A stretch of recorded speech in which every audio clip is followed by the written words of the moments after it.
All right, so we just got the battery relocate done. I'm gonna fire the quad up for a second, show you that it works, how fast it turns over, and then I'm gonna go into some detail about what I did. So key is on.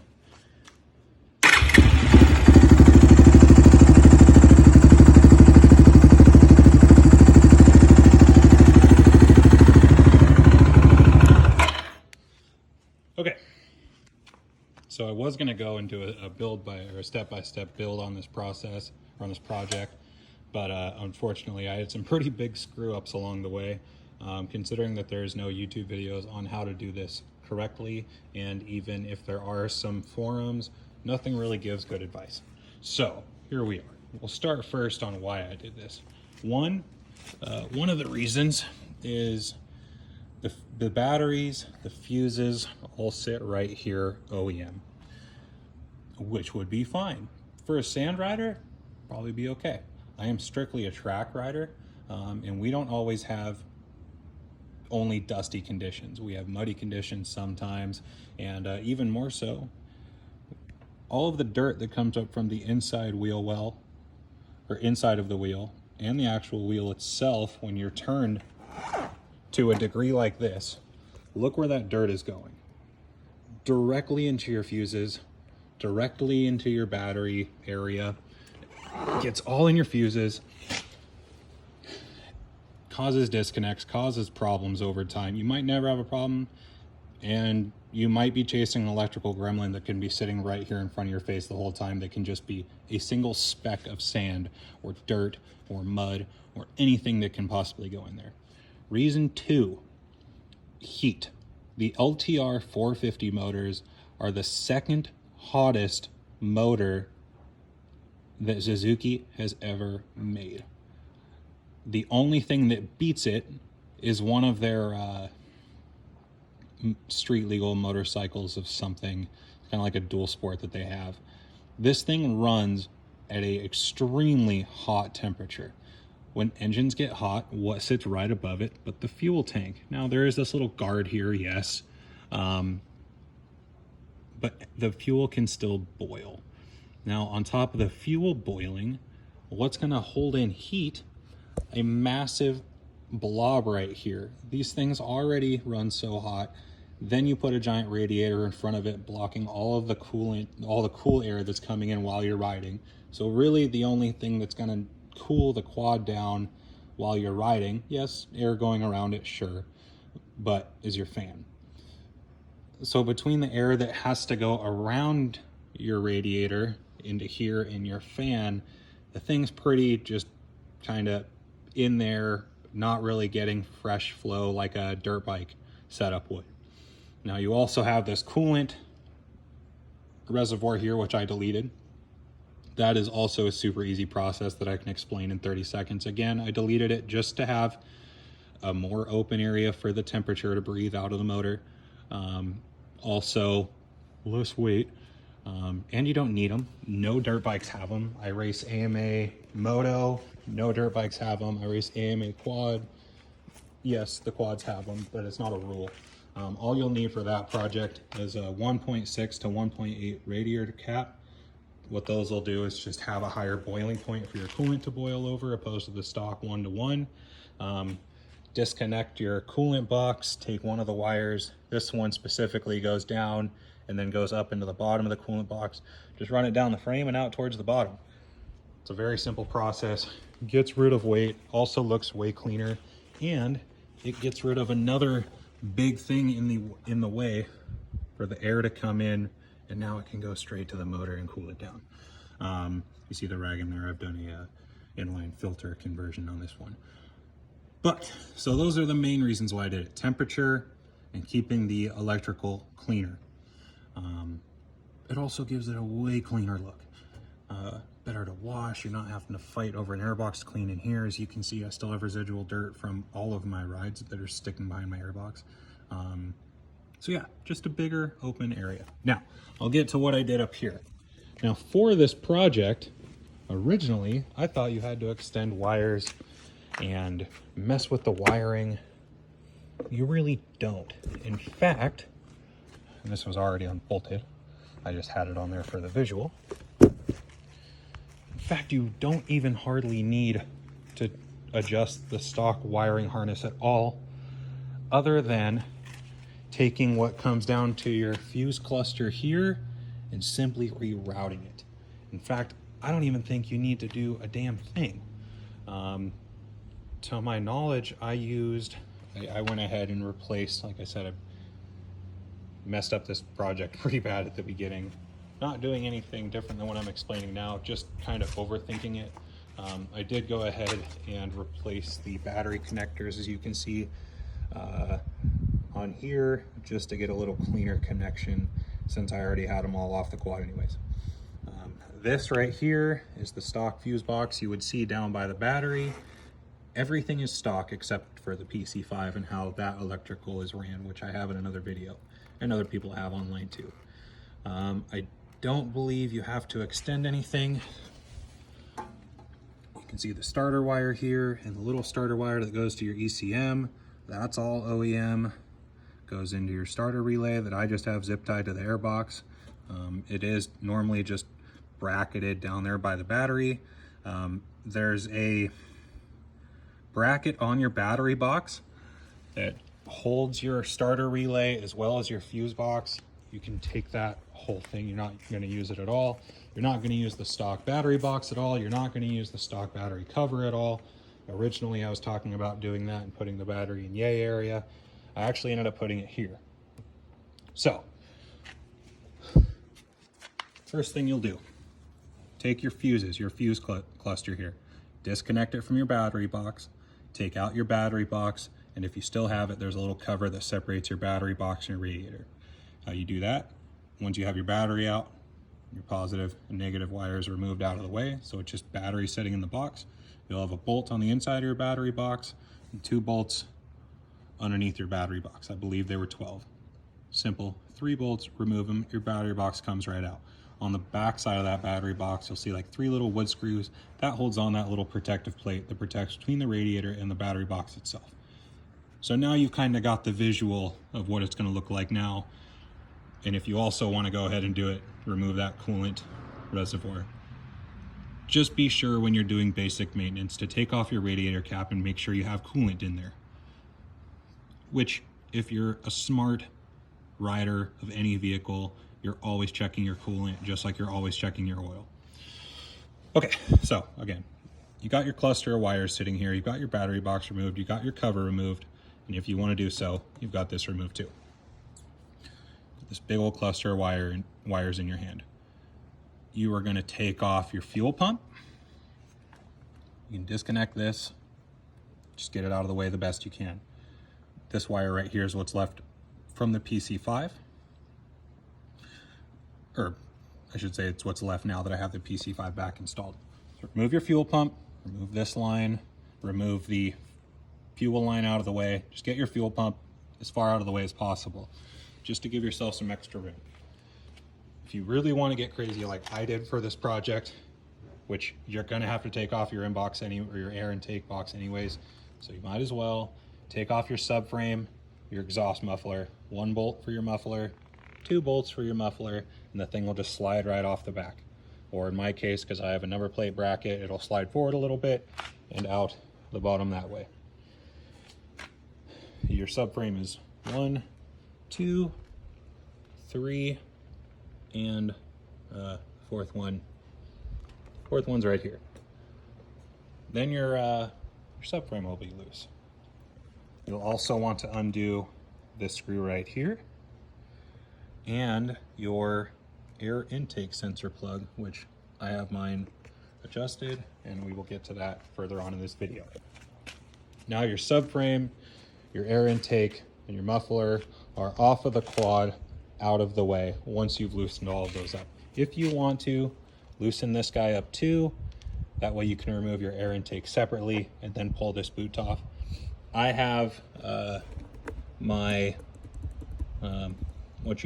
deleted the compression, spacing on the exact name of it, but what it does basically, if you have an oil overflow, it'll blow it back into your intake. Not good, especially because this model it blows in past your air filter, opposed to like the Honda bikes where they blow in, you know, somewhere into your air box. This one just blows directly into your intake, which goes into your throttle body. All you need to do to delete that is disconnect it from here, run it down the frame of your quad so it spits out the bottom. I just took some gap filler and put it up in this hole here, and just a little bit, so that I have a gap, or the gap filled, so it's not bringing in any external air or dirt.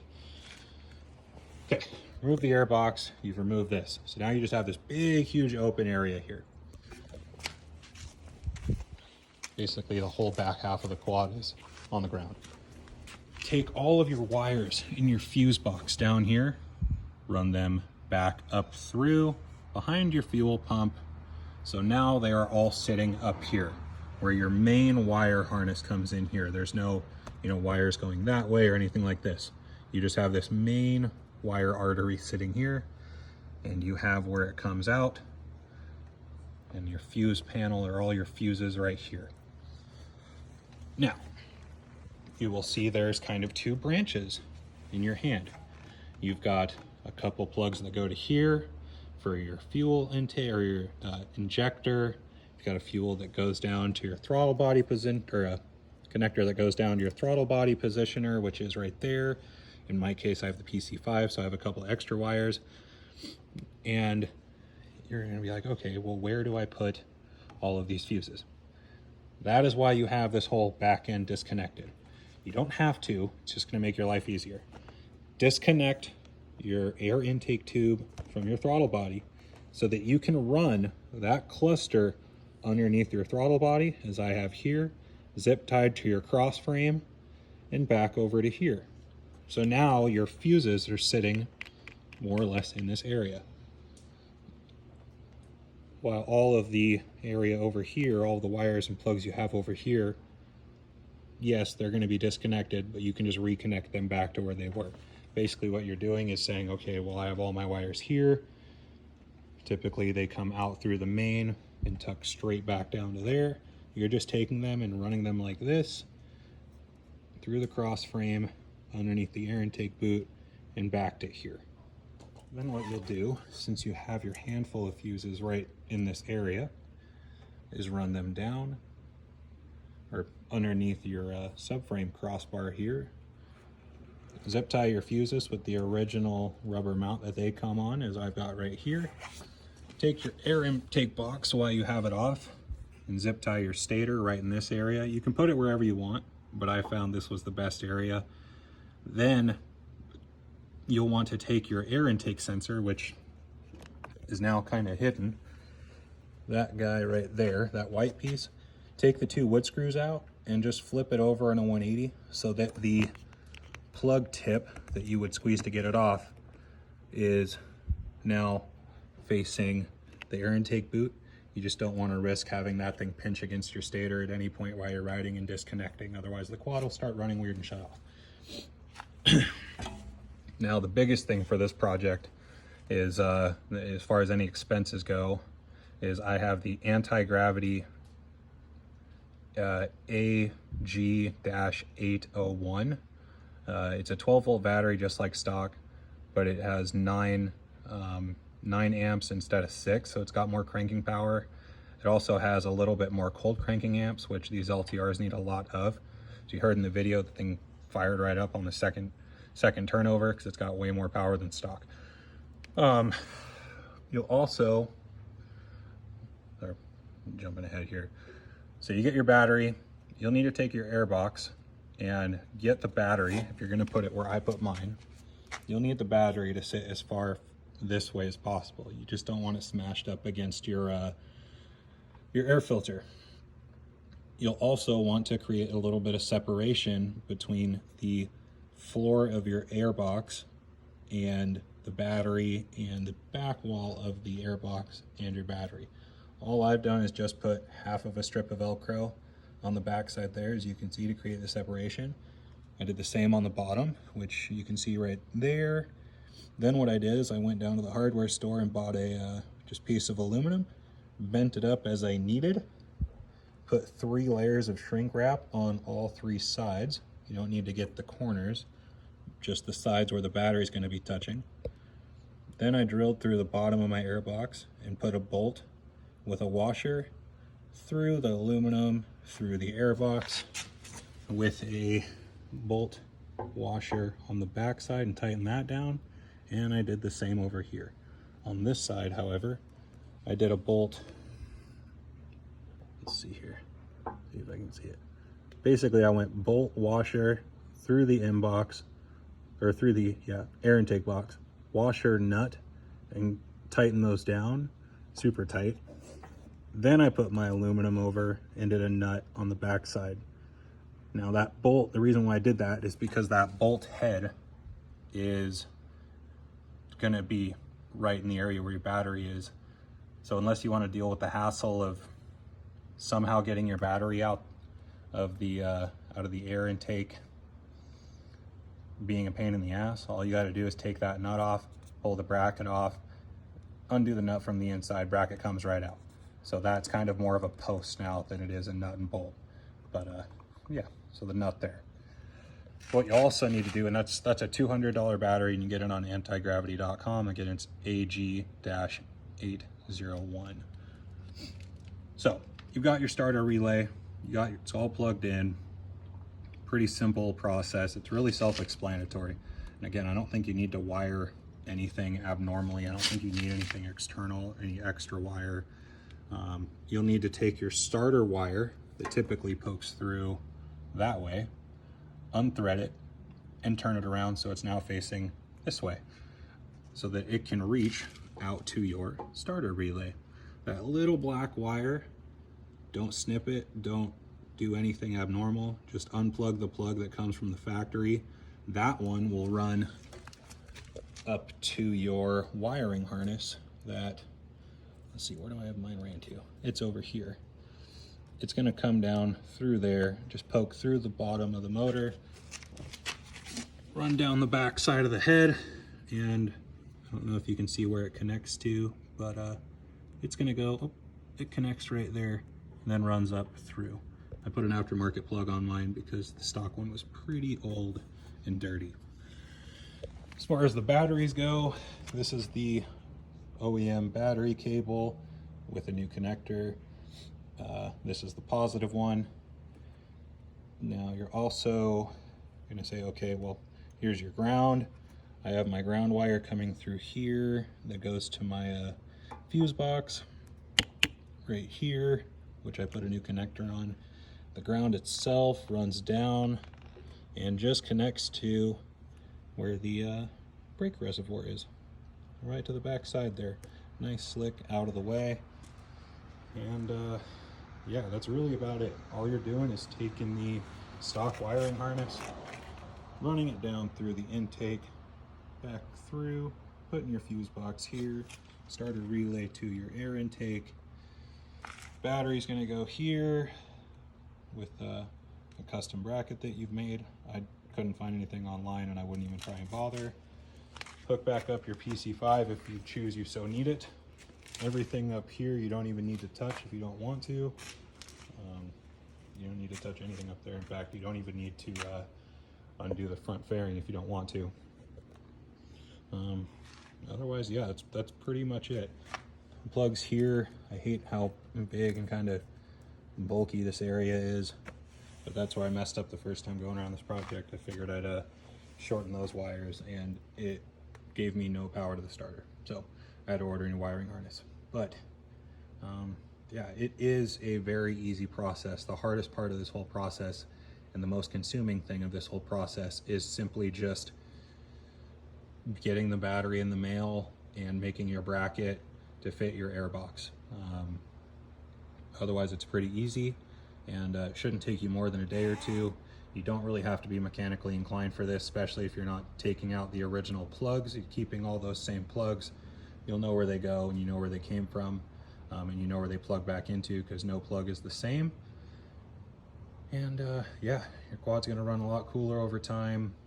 Now that you've got more air going to it, you're gonna have way less issues with dirt in your electrical system, and it's gonna give you a way cleaner look over time. So again, don't be discouraged about doing this project. It is pretty easy, shouldn't take you too long, and yeah, I'm hoping it works for you guys. And sorry the video wasn't taken step by step, but it isn't too hard to explain how to do it, and hope you can do it right.